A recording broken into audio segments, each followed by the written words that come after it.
ഗ്രീഷ്മയെ ഇപ്പോൾ ഇവിടെ നിന്നും കൊണ്ടുപോയിരിക്കുന്നത് തിരുവനന്തപുരത്തെ ജനറൽ ആശുപത്രിയിലേക്കാണ്. അവിടെ വൈദ്യപരിശോധനയ്ക്ക് ശേഷം സബ് ജയിലിലേക്ക് മാറ്റും. ആട്ടക്കുളങ്ങരയിലെ ജയിലിലേക്ക് മാറ്റും എന്നാണ് മനസ്സിലാക്കാനാവുന്നത്. കുടുംബാംഗങ്ങൾ ഇപ്പോഴും ഷാരോണിൻ്റെ കുടുംബാംഗങ്ങൾ ഇപ്പോഴും ഇവിടെ തന്നെ തുടരുന്നുണ്ട്. നേരത്തെ നമ്മൾ റിജിനോട് സംസാരിച്ചിരുന്നു. തിരക്കിനിടയിൽ ഷിമോണോടും സംസാരിച്ചു. ഇപ്പോൾ തിരക്കെല്ലാം ഒഴിഞ്ഞിട്ടുണ്ട്. ഷിമോണെ, ഈ കേസിനെ നിങ്ങൾ തുടക്കം മുതൽ ഈ കേസിൽ എന്തെങ്കിലും ഒരു കണ്ടെത്തൽ നടത്തിയിട്ടുണ്ടെങ്കിൽ അത് ആദ്യം ചെയ്യുന്നത് ഷിമോണാണ്. കാരണം ഷിമോൺ ഈ ആയുർവേദത്തിൽ ഡോക്ടറാണ്. അപ്പോൾ സ്വാഭാവികമായും എന്താണ് ഷിമോണ് സംഭവിച്ചതിനെ പറ്റി ഒരു പ്രാഥമിക ധാരണ ഉണ്ടായിരുന്നു. പക്ഷേ ഇതൊരു കൊലപാതകമാണ് എന്നൊക്കെ ഒരു തോന്നലുണ്ടായപ്പോൾ അത് തുടക്കത്തിൽ ഒരു കഷായം കൊടുത്തെന്നാണ് അവൾ പറഞ്ഞത്. പക്ഷെ കഷായം കുടിച്ചിട്ട് ഇങ്ങനെ വരൂല എന്നുള്ള കാര്യത്തിൽ ബോധമുണ്ടായിരുന്നു എനിക്ക്. അപ്പോൾ അത് കഴിഞ്ഞിട്ട് അപ്പോൾ ആ സിംറ്റംസ് ഉണ്ടായിരുന്നു, അത് വെച്ചിട്ടൊരു ഡൗട്ട് ഉണ്ടായിരുന്നു. അതുകൂടാതെ ഡോക്ടർ പറഞ്ഞിട്ടുണ്ടായിരുന്നു അപ്പോൾ ഉള്ളിൽ എന്തോ വിഷം പോലത്തെ എന്തോ പോയിട്ടുണ്ട്, അതുകൊണ്ടാണ് ഇങ്ങനെയുള്ളത് വന്നത്. അത് നമ്മൾ ഏതാശുപത്രി കൊണ്ടുപോയപ്പോഴാണ്? നെയ്യാറ്റിൻകരയിലെ ആശുപത്രി കൊണ്ടുപോയപ്പോഴല്ല, മെഡിക്കൽ കോളേജിൽ കൊണ്ടുപോയപ്പോൾ അവിടെ നിന്ന് ആദ്യം തന്നെ ഇവിടെ നിന്ന് ഇന്റേണൽ ബ്ലീഡിംഗ് ഉണ്ട് എന്ന് പറഞ്ഞിട്ട് അങ്ങോട്ട് വിടുന്നത്. പിന്നെ മെഡിക്കൽ കോളേജിൽ എത്തിയപ്പോഴത്തേക്ക് അവിടുത്തെ ഡോക്ടർ അരുണ മാഡം ആദ്യമേ പറഞ്ഞതാണ് ഈ സിംറ്റംസ് വെച്ചിട്ട് വിഷം പോലുള്ള എന്തോ ഉള്ളിൽ പോയിട്ടുണ്ട്. അപ്പോൾ അതിനെക്കുറിച്ച് അന്വേഷിക്കാൻ പറഞ്ഞ് അങ്ങനെ ഞങ്ങൾ അന്വേഷിച്ചാണ് ഫുള്ള് കിട്ടിയത് കാര്യങ്ങൾ. ആദ്യഘട്ടത്തിലൊന്നും ഈ ഗ്രീഷ്മയെ തള്ളിപ്പറയാൻ ഷാരോൺ തയ്യാറായിരുന്നില്ല അല്ലേ? അവളെ സപ്പോർട്ട് ചെയ്ത് സംസാരിച്ചുകൊണ്ടിരിക്കുകയായിരുന്നു. പക്ഷേ ഏറ്റവും ഒടുവിലാണ് ഈ കാര്യങ്ങളെല്ലാം അച്ഛനോട് തുറന്നു പറയുന്നില്ല. അതായത് അവൻ മരിക്കുമെന്നുള്ളത് അവ ഒരിക്കലും പ്രതീക്ഷിച്ചില്ലായിരുന്നു. അതുകൊണ്ട് തന്നെ അവ ആദ്യം ആരുടെ ഞങ്ങളുടെ അടുത്തൊന്നും പറഞ്ഞില്ല. പക്ഷെ രജിൻ്റെ അടുത്ത് ഫസ്റ്റ് പറഞ്ഞിട്ടുണ്ടായിരുന്നു, അതവൻ പിന്നെയാണ് ഞങ്ങളുടെ അടുത്ത് പറയണം.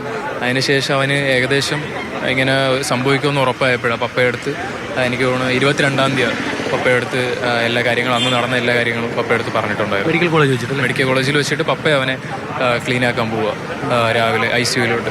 അപ്പോൾ ICUവിൽ വെച്ചിട്ട് പപ്പയെടുത്ത് അവയെല്ലാം പറഞ്ഞിട്ടുണ്ടായിരുന്നു. ഈ കേസിൽ ഇപ്പോൾ റിജിൻ്റെ മൊഴി നിർണായകമായി മാറി. അതോടൊപ്പം തന്നെ ഈ ഫിസിക്കൽ എവിഡൻസുകൾ ഈ കുപ്പി മാത്രമാണ് ഫിസിക്കൽ എവിഡൻസ് ആയുള്ളത്. ബാക്കിയെല്ലാം ഡിജിറ്റൽ എവിഡൻസ് ആണ് ഈ കേസിൽ നിർണായകമായി മാറിയത്.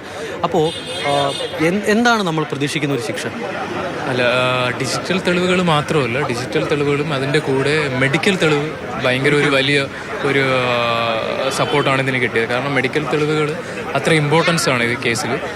അതുകൂടാതെ ഡോക്ടേഴ്സിൻ്റെ എല്ലാ ഡോക്ടേഴ്സും പറഞ്ഞ മൊഴി വെച്ചിട്ട് ഈ ക്യാപ്പിക്ക് കൊണ്ട് മാത്രമേ ഇങ്ങനെ വരത്തുള്ളൂ. അപ്പോൾ അത് മെഡിക്കൽ തെളിവ് ഭയങ്കര സപ്പോർട്ടീവായിട്ട് ഇതിന് വന്നിട്ടുണ്ട്.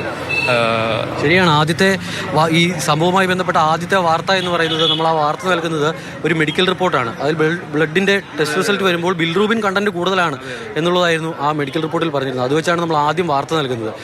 അപ്പോൾ അതൊക്കെ നിർണായകമായി മാറുമെന്ന് പ്രതീക്ഷിക്കുന്നില്ലേ? അതെ, തീർച്ചയായിട്ടും. കാരണം ഇത് ആ ഒരു മെഡിക്കൽ ഇവാലുവേഷൻ എന്ന് പറഞ്ഞിട്ട് ഭയങ്കര ഒരു സപ്പോർട്ടിംഗ് ആയിട്ടുള്ളൊരു തെളിവാണ് ഇതിൽ വന്നേക്കുന്നത്. അപ്പോൾ ഡോക്ടേഴ്സിൻ്റെ ഭാഗത്തുനിന്നും പിന്നെ വിദഗ്ധരുടെ ഭാഗത്തുനിന്നും നല്ലൊരു സപ്പോർട്ടീവായിട്ടുള്ള സാക്ഷികൾ വന്നിട്ടുണ്ടായിരുന്നു.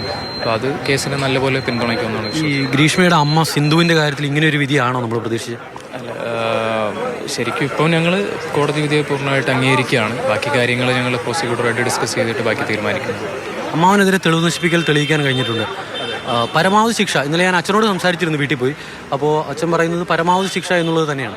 പരമാവധി അത് തന്നെയാണ് ഞങ്ങളുടെ പ്രതീക്ഷ. പരമാവധി നിയമം വഴി കിട്ടാവുന്ന പരമാവധി ശിക്ഷ കിട്ടുമെന്നാണ് ഞങ്ങളുടെ വിശ്വാസം. അത് കോടതിയിൽ ഞങ്ങൾക്ക് നല്ല വിശ്വാസമാണ്.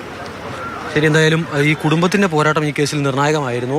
ഷിമോൺ അടക്കം, അതോടൊപ്പം തന്നെ ഷിമോണിൻ്റെ അച്ഛൻ, അമ്മ, അതോടൊപ്പം ഷിമോണിൻ്റെ അമ്മാവൻ, ഈ ഇത്രയും ആളുകളുടെ ഒരു പോരാട്ടം വിജയം കണ്ടു എന്നുള്ളതാണ് പറയേണ്ടത്. ഇവർക്ക് ഇതൊരു മകൻ്റെ മരണം കഴിഞ്ഞു, എന്നാൽ പിന്നെ എന്തായാലും കഴിഞ്ഞു എന്നൊക്കെ ചില ആളുകൾ ചിന്തിക്കുന്നത് പോലെ അങ്ങനെ അങ്ങ് ഒഴിവാക്കി പോകുമായിരുന്നെങ്കിൽ, അല്ലെങ്കിൽ കൃത്യമായ തെളിവുകൾ പോലും ഇല്ലാതിരുന്ന ഒരു കാര്യമാണ്. പക്ഷേ അതിൽ ഒരു സംശയം തോന്നി. മാത്രമല്ല, തങ്ങളുടെ മകന് നീതി കിട്ടണം എന്ന് അവരങ്ങ് ഉറപ്പിച്ച് പോരാടാൻ ഇറങ്ങിയതിൻ്റെ കൂടിയാണ് ഇന്നിപ്പോൾ ഈ കോടതിയിൽ നിന്നും വന്നിരിക്കുന്ന വിധി എന്ന കാര്യത്തിൽ സംശയം വേണ്ട.